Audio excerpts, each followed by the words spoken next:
মুখ্যমন্ত্রী বলেছেন যে তিনি মুখ্যমন্ত্রী হিসেবে নয়, তিনি ওখানে গিয়েছিলেন তৃণমূল কংগ্রেসের চেয়ারপারসন হিসেবে।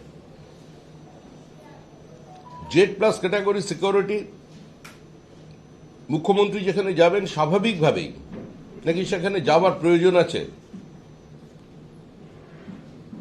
পুলিশের ডিজির? কিন্তু প্রশ্ন হলো ডিজি গেলেন, প্রিন্সিপাল সেক্রেটারি ওখানে কি করতে গিয়েছিলেন বা চিফ সেক্রেটারি কি করতে গিয়েছিলেন সেটা এখন বড় প্রশ্ন চিহ্নের সামনে। তদন্তকারী সংস্থা ইডির কাছ থেকে অত্যন্ত গুরুত্বপূর্ণ নথি ছিনতাই করা,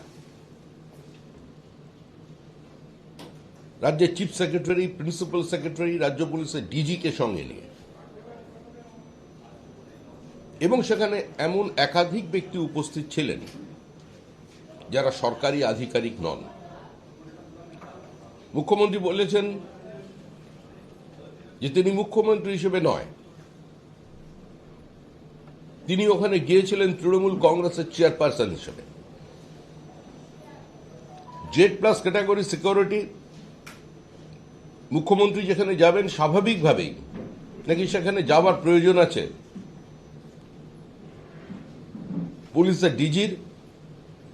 কিন্তু প্রশ্ন হলো ডিজি গেলেন, প্রিন্সিপাল সেক্রেটারি ওখানে কি করতে গিয়েছিলেন বা চিফ সেক্রেটারি কি করতে গিয়েছিলেন সেটা এখন বড় প্রশ্ন চিহ্নের সামনে।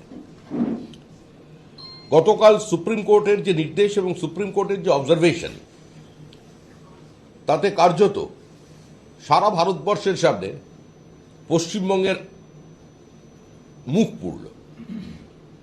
যে পশ্চিমবঙ্গ সম্পর্কে বা যে বাংলা সম্পর্কে একসময় বলা হতো আমরা নাকি যেটা ভাবি সেটা ভবিষ্যতে ভারত সেটা চিন্তা করে, আজকে সেই পশ্চিমবঙ্গের মুখ্যমন্ত্রীর এই আক্রমণের ঘটনাকে কেন্দ্র করে মহামান্য সুপ্রিম কোর্টের যে অবজারভেশন এবং যে নির্দেশ, সেটা কার্যত বুঝিয়ে দিল যে পশ্চিমবঙ্গে কোনো আইনের শাসন নেই। পশ্চিমবঙ্গের পথে যদি অন্য কোনো রাজ্য হাঁটতে থাকে তাহলে সেটা যুক্তরাষ্ট্রীয় ব্যবস্থার পরিপন্থী, এবং দেশ জুড়ে নৈরাজ্য, অরাজকতা, মানে অ্যাবসলিউট লনেসনেস আজকে সেখানে তৈরি হবে। এখন প্রশ্ন হলো এই ঘটনা তো নতুন কিছু নয় বঙ্গবাসীর কাছে। আমরা তো এই ঘটনাগুলোর সঙ্গে পরিচিত এবং সংবাদ মাধ্যমও পরিচিত। 1 ফেব্রুয়ারি 2019 সাল ডিজি রাজীব কুমারকে কেন্দ্র করে মুখ্যমন্ত্রী আরেকবার পথে নেমেছিলেন। আমরা দেখেছিলাম সিবিআই অফিসারদের কলার ধরে কলকাতা পুলিশের কয়েকজন অফিসার তাদের টেনে হিঁচড়ে গাড়ির মধ্যে তুলছেন।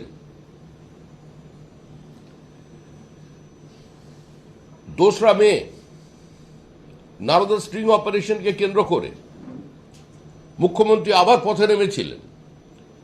সংবিধানের শপথ নেওয়া একজন প্রশাসনিক প্রধান যদি কেন্দ্রীয় তদন্তকারী সংস্থার বিভিন্ন তদন্ত প্রক্রিয়ায় হস্তক্ষেপ করেন, তাদের উপরে প্রভাব সৃষ্টি করেন, তাদের কার্যত মুখ্যমন্ত্রীর উপস্থিতিতে কেউ প্রাণনাশের হুমকি দেয়, তাহলে পরিস্থিতি কোন জায়গায় পৌঁছতে পারে।